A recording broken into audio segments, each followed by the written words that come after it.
Diyos. Maraming salamat po sa buhay at lakas na aming taglay, sa liwanag ng kaisipan at sa pagkakataong maipagpatuloy ang pag-aaral ng mga kabataan. Gabayan po ang bawat isa sa amin. Anuman ang bahagi na aming gagampanan, naway maging maayos at matagumpay ang pagtuturo at pag-aaral na aming gagawin sa araw na ito. Patawarin mo po kami sa aming mga pagkulang at pagkakasala. At sa aming paggawa, ikaw po ang aming makasama. Amen.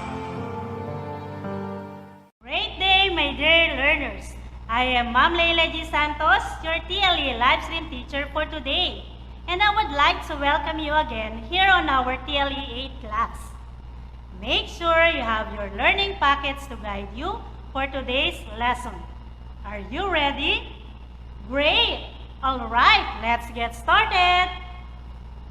Today, based on the most essential learning competencies by the Department of Education, our lesson 3 for CSS is Identify different kinds of technical drawing. And we will be focusing on the learning outcome number 1 or LO1, identify and select correct technical drawing in accordance with the job requirement. And at the end of the session, you should be able to, number 1, identify the different flowchart symbols used in technical drawing. Number 2, perform technical drawing segregation using the elements of a flowchart. Number 3, appreciate the importance of a flowchart in promoting clear communication and understanding of a process. Before we proceed with today's lesson, let us have first a glimpse of what we discussed last meeting under the following concepts or big concepts such as digital representation, converting decimal numbers to binary, and calculating data storage. Now, let us check if you still remember our previous lessons by reading, analyzing, and answering the following questions carefully. You can type the letter of the best answer in the comment box. I hope that everyone will participate. You have only 5 seconds to answer each number. Alright, let's start with number 1. It is an abbreviation of binary digit and represents the smallest piece of data. Is it letter A, bit, letter B, byte, letter C, kilobyte, letter D, megabyte? Your timer starts now.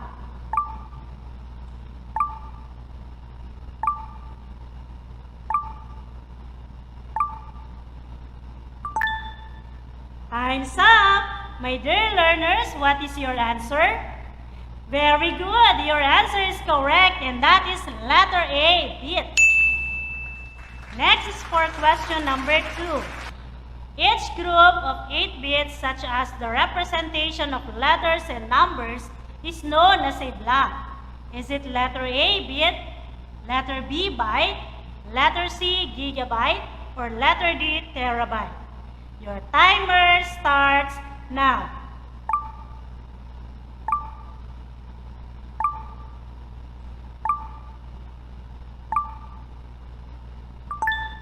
Time's up! If your answer is letter B, awesome! That is correct. Letter B, byte. How about the answer for question number 3? To convert a decimal number to binary, all you have to do is to divide the number by block. Is it letter A, 2, letter B, 4, letter C, 6, or letter D, 8? Your timer starts now.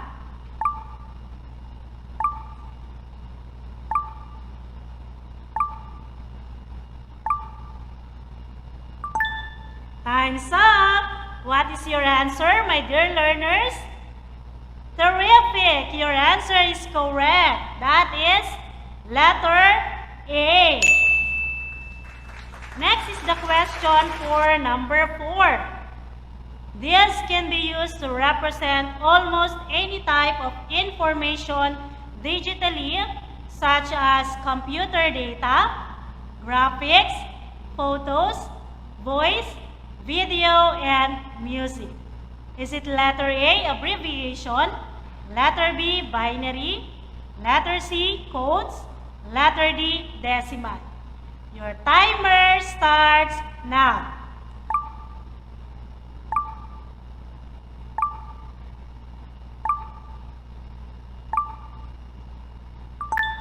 Time's up! My dear learners, what is your answer? Very good! Your answer is correct, and that is letter C, codes. Next is for question number 5. 1 kilobyte is more than 1,000 bytes, specifically black. Is it letter A, 1021, letter B, 1022, letter C, 1023, letter D, 1024?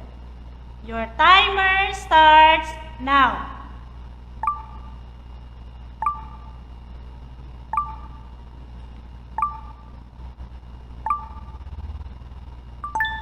Time's up. If your answer is letter D, great! That is the correct answer. Letter D, 1024. Great job, my dear learners. It seems that you've learned a lot regarding from your previous lesson. In a technical drawing, all information needed to manufacture a component or an entire assembly is needed to be drawn up. The presentation must be identified so that when you read the drawing, no confusion may occur. They construct a visual language that affirms the understanding of that object. My dear learners, let me see how far you know the meaning of the following symbols used in creating flowcharts.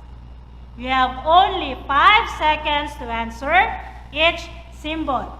You can type your answer in the comment box. Alright, let's start with the first symbol, which is the oval. Your timer starts now.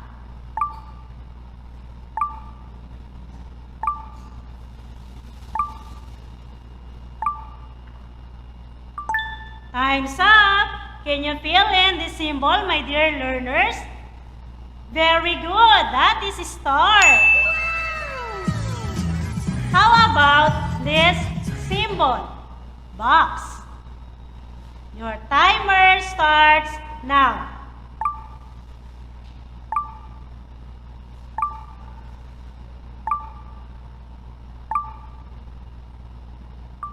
Time's up!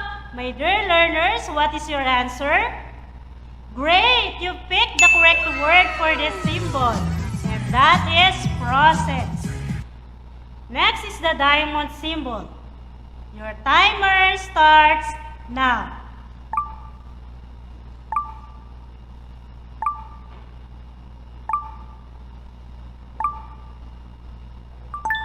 Time's up! Can you fill in this symbol, my dear learners? Very good! That is discussion. Next is the second oval symbol. Your timer starts now.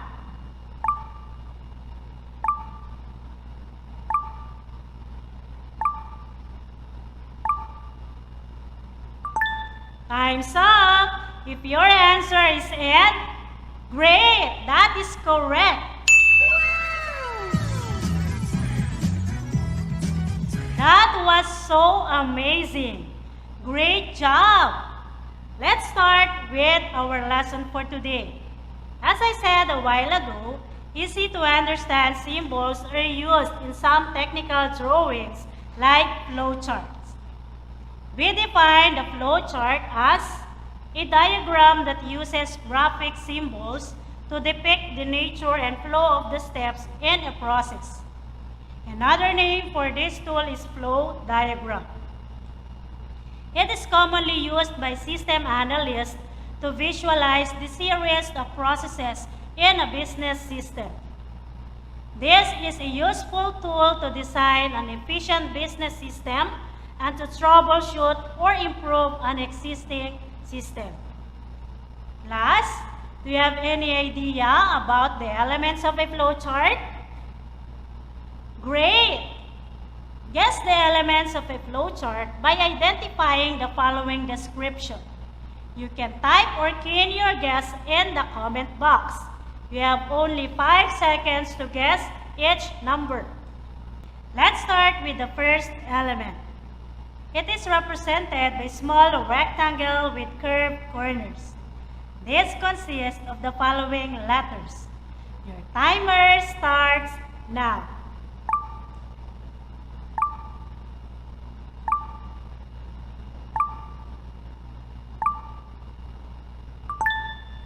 Time's up! If your guess is Terminator, that is correct! Next is the second element. This is represented by a rectangle. It refers to an action in a business process. It must be described clearly and concisely. This consists of the following letters. Your timer starts now.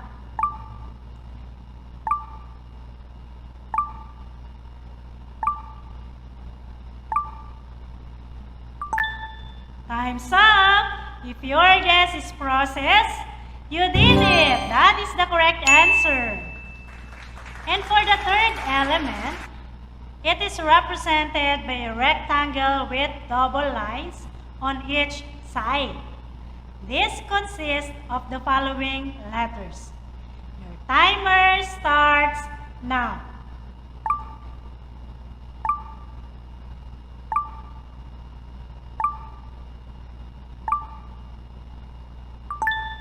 Time's up!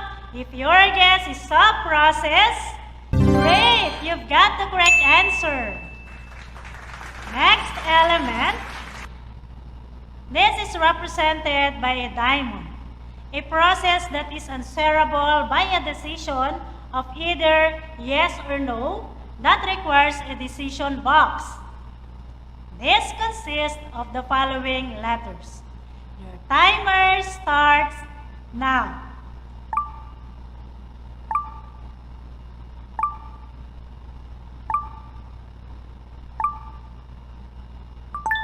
Time's up! If your guess is decision, you did it! That is the correct answer. And for the next element, it is represented by a small circle or a connector box and is labeled using letters. This consists of the following letters. Your timer starts now.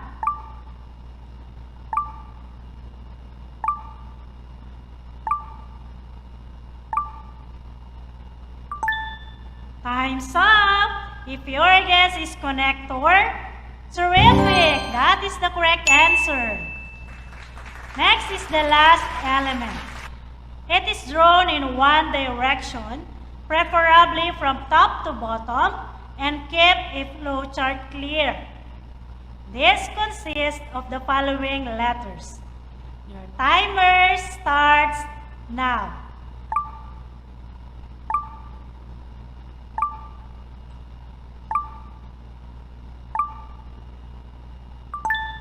Time's up! If your guess is arrow lines, awesome! That is correct! Great job, my dear learners! We are done with identifying the elements of a flowchart. And now, let us learn more about the basic flowchart symbols. These are, number 1, oval. This indicates the starting point and the ending point of the process steps. Number 2, box.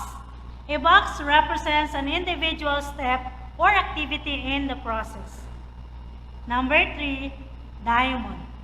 This shows a decision point such as yes or no, or go or no go. Each path emerging from the diamond must be labeled with one of the possible answers. Number 4, circle. A circle indicates that a particular step is connected to another page or part of the flowchart. A letter placed in the circle clarifies the continuation. Number 5, triangle. A triangle shows where an in-process measurement occurs. Again, these are the basic flowchart symbols. Now you've already known the flowchart elements and the symbols usually used in technical drawing. What do you think are the benefits of learning and using a flowchart? Let us see the benefits of using a flowchart here. What are the benefits of using flowcharts?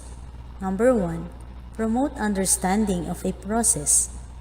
People may have differing ideas about how a process works.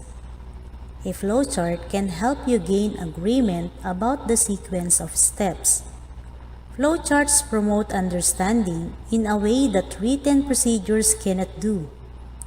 One good flowchart can replace pages of words. Number 2, provide a tool for training employees. Because of the way they visually lay out the sequence of process steps, flowcharts can be very helpful in training employees to perform the process according to standardized procedures. Number 3, identify problem areas and opportunities for process improvement. Once you break down the process steps and diagram them, problem areas become more visible. It is easy to spot opportunities for simplifying and refining your process by analyzing decision points, redundant steps, and rework loops. Again, the benefits of a flowchart are: number 1, promote understanding of a process. Number 2, provide a tool for training employees. Number 3, identify problem areas and opportunities for process improvement. And to assess your knowledge regarding our lesson today, let us answer what's more part of your TLE module. With directions, write the meaning of the following symbols. You can type your answer in the comment box. You have only 10 seconds to answer every number. Alright, let's start with number 1, arrow line. Your timer starts now.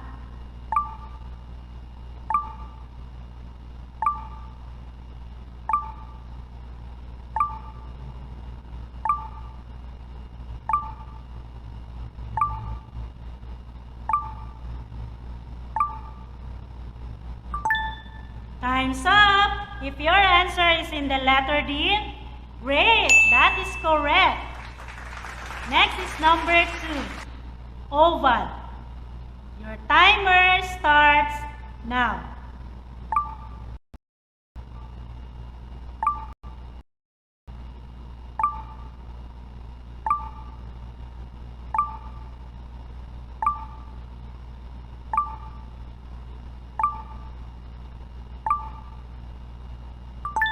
Time's up. If your answer is in the letter C, terrific, that is correct. Next is number 3, diamond. Your timer starts now.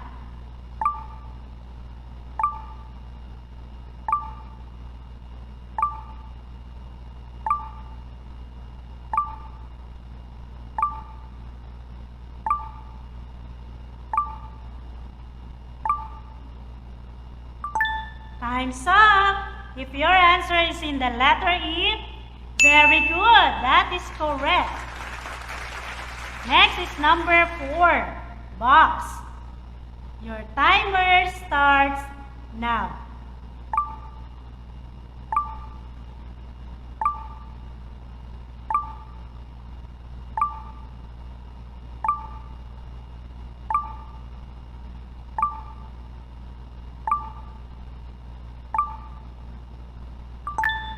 Time's up. If your answer is in the letter B, awesome, that is correct. Next is number 5, triangle. Your timer starts now.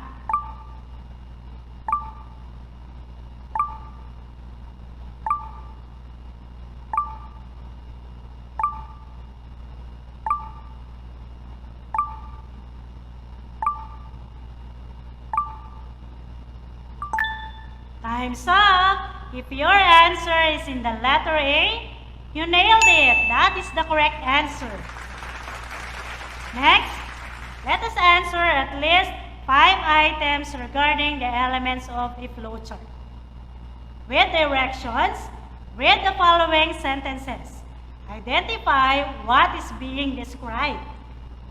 You can type or key in your guess in the comment box. You have only 5 seconds to answer every number. Alright, let's start with number 1. It is represented by a diamond. It requires yes or no answer. Your timer starts now.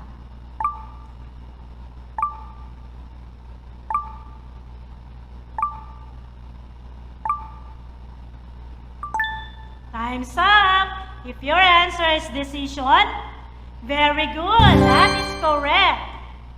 Next is for number 2. It is represented by a small rectangle with curved corners. It appears at the start and at the end of a flowchart. Your timer starts now.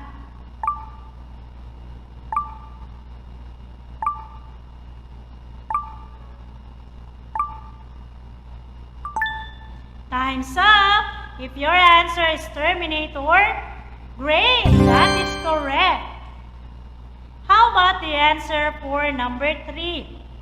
This is represented by a small circle or a connector box and is labeled using letters. Your timer starts now.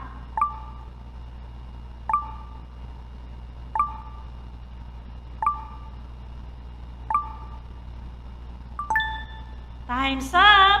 If your answer is connector, you nailed it. That is correct. Next is for number 4. It is represented by a rectangle. It refers to an action in a business process. Your timer starts now.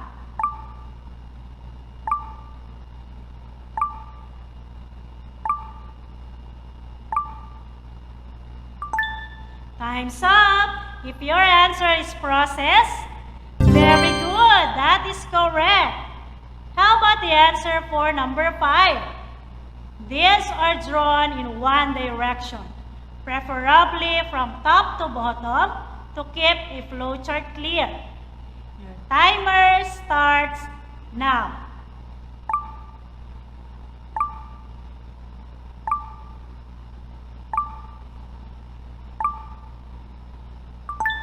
Time's up. If your answer is arrow lines, awesome! That is correct. Well done, my dear learners.